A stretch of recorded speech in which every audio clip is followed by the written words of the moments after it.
ये कह रहे हैं वो किसान बैठे हैं sir. Sir Haryana Delhi border पर सर, ये सिंधु बॉर्डर पर कुंडली, सिरसा, जटीकला, गनौली, जनौली, रसोई, नांगल, सिंधु, सिगोला, टीकी, नरेला, इन गांवों के लोग तो नहीं बैठे सर वहां पर। ये हरियाणा के गांव है, ये वहां पर लाकर 3-3 मुख्यमंत्री ने पेड़ लोग लाकर बैठा दिए, जो ये बात करते तानाशाह तानाशाह तानाशाह। तानाशाह का रूप दिखा दिया जवाहरलाल जी का सर, क्यों अध्यक्ष कैसे बने थे। तानाशाह का रूप देखा सर इमरजेंसी ने पूरे देश ने। तो दुष्यंत जी ने लिखा था कि हो गई है पीर पर्वत सी पिघलनी चाहिए, लेकिन मैं उसको थोड़ा अमेंड करना चाहता हूं सर, हो गई थी पीर पर्वत सी पिघलनी चाहिए, इस हिमालय से कोई गंगा निकलनी चाहिए। जो दीवारें हिल रही थी पर्दों की तरह, कोशिशों की उनकी नींव मजबूत जमनी चाहिए। हर शहर, हर सड़क, हर गली, हर गांव, हर नगर में, हर सड़क, हर गली, हर नाम, हर शहर में हाथ लहराते हुए हर लाश चलनी चाहिए। सिर्फ हंगामा खड़ा करना इनकी फितरत है, सिर्फ हंगामा खड़ा करने की फितरत है। मोदी जी की कोशिश है कि सूरत बदलनी चाहिए, सूरत बदलनी चाहिए। हाँ, हम 12 बजे तक बैठने वाले हैं सर। हाँ सर, एमएसपी में वृद्धि मैं जानकारी में देना चाहता हूं सर।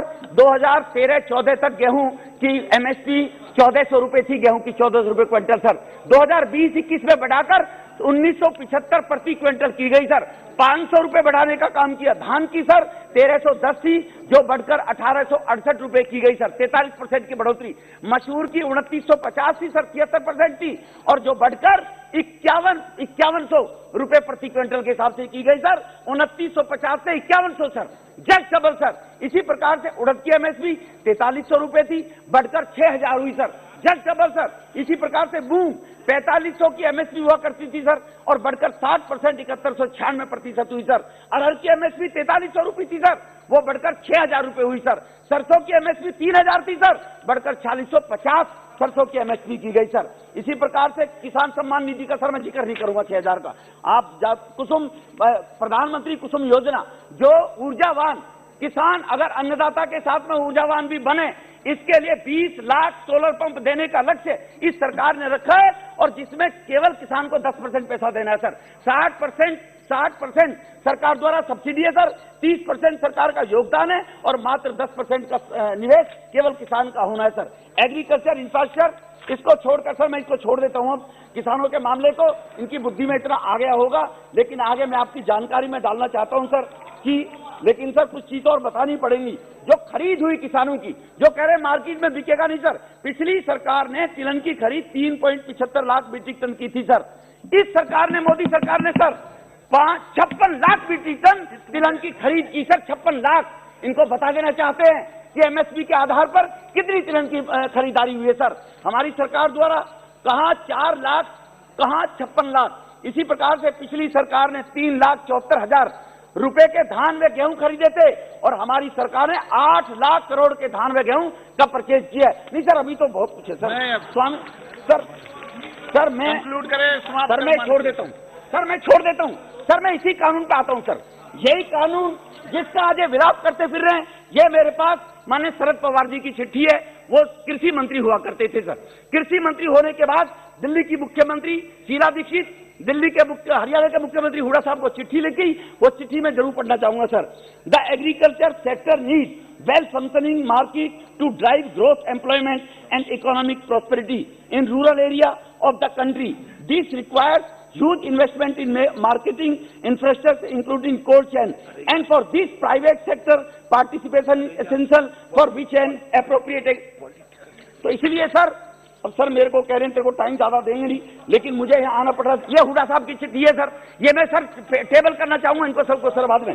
इसी प्रकार से सिब्बल साहब की स्टेटमेंट है सर। इसी प्रकार से सर इनका ये मैनिफेस्टो है सर कांग्रेस का, जिसमें विलाप कर रहे थे। इसी प्रकार से दिल्ली के अंदर एक विशेष प्राणी रहता है सर, उसका मैनिफेस्टो पंजाब के चुनाव में ये विशेष प्राणी का सर। इसके मैनिफेस्टो में ये खुद कहता है सर कि हम ये मार्केटिंग ओपन करेंगे सर। अब मैं आना चाहता हूं सर माने अधीर रंजन चौधरी जी पर। ये बड़े परेशान थे, कल बार बार कह रहे थे कि किसान बैठे हैं सर। वहां पर वो बैठे हैं जो देश को दीमक की तरह चाट रहे हैं, वो किसान नहीं है सर। मैं पूछना चाहता हूं सर, किसान संघर्ष समिति के अध्यक्ष कौन है सर? ये सीपीएम के नेता हैं सर। ऑल इंडिया किसान सभा के मुखिया कौन है? ये सीपीआई के नेता हैं सर। ये पंजाब किसान यूनियन के प्रमुख कौन है? सीपीआई से संबंध रखते हैं सर। ग्रीन पीस इंडिया के निदेशक की साथी रही सर, जो कहा आंदोलन जीवी, ये कौन है सर जिसपे बैन रखा है भारत सरकार ने? सर मैं टेबल रखूंगा सर, ये 15 लोग जो बैठे हैं। अब सर मैं आना चाहता हूं, ये कह रहे हैं वो किसान बैठे हैं सर हरियाणा दिल्ली बॉर्डर पर सर, ये सिंगू बॉर्डर पर पूर्ली, सिरसा, जटीकला, गनौली, जनौली, रसोई, नांगल, सिंधु, सिगोला, टीकी, नरेला, इन गांवों के लोग तो नहीं बैठे सर वहां पर। ये हरियाणा के गांव है, ये वहां पर लाकर 3-3 मुख्यमंत्री ने पेड़ लोग लाकर बैठा दिए। और इसी प्रकार से ये गाजीपुर पर बैठा हुआ सर किसान, इसकी अपनी स्टेटमेंट है हिंदुस्तान अखबार में सर कि मैं कानूनों से खुश हूं सर। उनको पता नहीं क्या मिला फिर उसके बाद, और वो वहां पर डेरा डाले हुए बैठे हैं सर। हमारी भारत की संस्कृति है सर, माता सीता का हरण रावण ने जब किया था ना सर, वो वेश बदल कर किया था, वरना उसकी हैसियत नहीं थी रावण की। इसी प्रकार के 2 रोटी का चीर हरण हुआ तो वो भी दुर्योधन ने सुकनी से चाल चलवाई थी सर। और अब ये किसानों के साथ सुकनी सामने बैठे हुए हैं, ये चाल चलकर किसानों को मिसगाइड करने का प्रयास कर रहे सर। मैं सर आपके सामने ये बता देना चाहता हूं, बड़े परेशान थे अनिल बाबू, आप नेहरू साहब का नाम नहीं लेते, आप इंदिरा जी का नाम नहीं लेते, आप तो रोज पटेल का नाम लिया करते थे, 60 साल तक लेते रहे पटेल साहब का नाम। और जिस पटेल साहब को कांग्रेस के 42-43 के अधिवेशन में जब कांग्रेस का अध्यक्ष होते थे अब्दुल साहब, वो कांग्रेस के अध्यक्ष थे सर। दूसरे विश्व युद्ध के बाद जब ये हुआ कि हम ये देश छोड़कर जा रहे हैं, लेकिन हमारी आर्मी यहां पर राज करेगी, ये तय हुआ था सर। इस बात को कांग्रेस ने एक्सेप्ट कर लिया। वीर सावरकर जी ने विरोध किया कि तुम रह के आर्मी अगर रूल करेगी हम एक्सेप्ट नहीं करेंगे। लेकिन उस टाइम यह तय हुआ कि कांग्रेस का जो भी अध्यक्ष होगा वही प्रधानमंत्री बनेगा सर। देश के अंदर 15 कमेटियां थी कांग्रेस की, 13 कमेटियों से प्रस्ताव गांधी जी ने मंगाया, 13 ने कहा सरदार पटेल कांग्रेस का अध्यक्ष होना चाहिए, 3 ने कोई कमेंट नहीं दिया था सर। और उसके बाद जबरदस्ती, क्योंकि देश ताजा ताजा आजाद हुआ था, गांधी साहब को झुकना पड़ गया कि ये नौटंकी करेगा, कांग्रेस कहेंगे देश नहीं चला सकते, और पटेल साहब को मना कर, और पटेल साहब को मनाया गया, उनसे विड्रॉ कराया गया। ऐसे प्रधानमंत्री बनोगे तो उनके नाम लिए जाएंगे क्या? ये देश पे आप बदतमीजी के कारण, बदमाशी के कारण, ब्लैकमेलिंग के कारण शासन करना चाहोगे? अपने नेता को देखा था, आगे चिपट गया हमारे प्रधानमंत्री जी को, यहाँ पर कुर्सी की बड़ी लुभुकती इन लोगों को जी। इसलिए सर वीर सावरकर जी की अगर मैं बात कहूं सर, एक मिनट सर, कर लेंगे सर। वीर सावरकर जी देश की आजादी में 27 साल की उम्र में भारत कैसे आजाद हो, उन्होंने किताब लिखी। वो किताब जो लिखी गई वो किताब देश में है। 27 साल की उनकी उम्र थी सर, हमेशा आजादी के लिए लड़ते रहे, 10 साल तक सेल्यूलर की जेल में रहे, ये तो देखने भी गए, उनकी नेम पट्टी का भी हटा दी इन लोगों ने जी।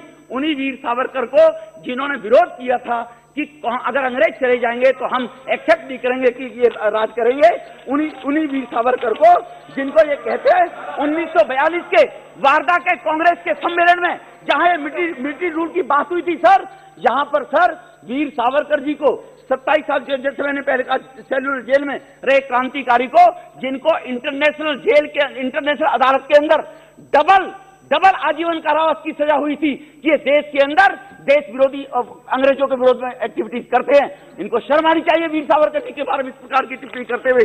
इसलिए सर मैं आपके सामने जो 2 पंक्तियां कहकर अपनी वाणी को विराम दूंगा। मुझे उम्मीद नहीं थी सर मुझे इतने थोड़े समय में निपटा दिया जाएगा। सर दुष्यंत जी की इमरजेंसी में कुछ पंक्तियां थी, दुष्यंत जी की इमरजेंसी में कुछ पंक्तियां थी, उन्होंने लिखी थी इमरजेंसी में, जो ये बात करते तानाशाह तानाशाह तानाशाह, तानाशाह का रूप दिखा दिया जवाहरलाल जी का सर, क्यों अध्यक्ष कैसे बने थे, तानाशाह का रूप देखा सर इमरजेंसी ने पूरे देश ने। तो दुष्यंत जी ने लिखा था कि हो गई है पीर पर्वत सी पिघलनी चाहिए, लेकिन मैं उसको थोड़ा अमेंड करना चाहता हूं सर, हो गई थी पीर पर्वत सी पिघलनी चाहिए, इस हिमालय से कोई गंगा निकलनी चाहिए, जो दीवारें हिल रही थी पर्दों की तरह, कोशिशों की उनकी नींव मजबूत जमनी चाहिए। हर शहर, हर सड़क, हर गली, हर गांव, हर नगर में, हर सड़क, हर गली, हर नाम, हर शहर में हाथ लहराते हुए हर लाश चलनी चाहिए। सिर्फ हंगामा खड़ा करना इनकी फितरत है, सिर्फ हंगामा खड़ा करने की फितरत है। मोदी जी की कोशिश है कि सूरत बदलनी चाहिए, सूरत बदलनी चाहिए। सर ये दुष्यंत जी पंक्तियां यहां लागू होती है सर, इसलिए मैं माफी चाहूंगा सर, मुझे कभी कब जरूर टाइम देंगे इनके पोतड़े खोलने के लिए जो देश में गुमराह कर रहे हैं। आपने मुझे कम समय दिया, पर सर बहुत बहुत धन्यवाद सर।